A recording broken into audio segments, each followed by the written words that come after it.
আইনজীবী নয়, কিন্তু আমি এটুকু জানি যে সন্ধ্যে 6টার পর কোনো পোস্টমর্টম করা যায় না। তা সত্ত্বেও কেন করা হলো স্যার? আপনি তো জানতেন না? আজকে আক্তার আলী ডেপুটি সুপার, তিনি তো বারবার কমপ্লেন করেছিলেন। গতকাল তাকে অ্যারেস্ট করা হলো, আপনি কেন অ্যারেস্ট করেননি? আপনি কেন তাকে প্রোটেক্ট করেছেন? আপনি কেন তাকে ন্যাশনাল মেডিকেল কলেজের প্রিন্সিপাল করেছেন? আমাদের প্রশ্ন স্যার।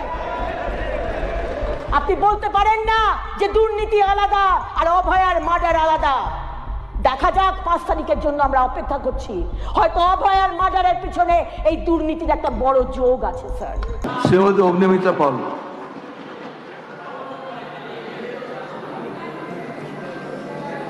নমস্কার স্যার, ধন্যবাদ অধ্যক্ষ মহোদয়কে। আজকের যে বিল,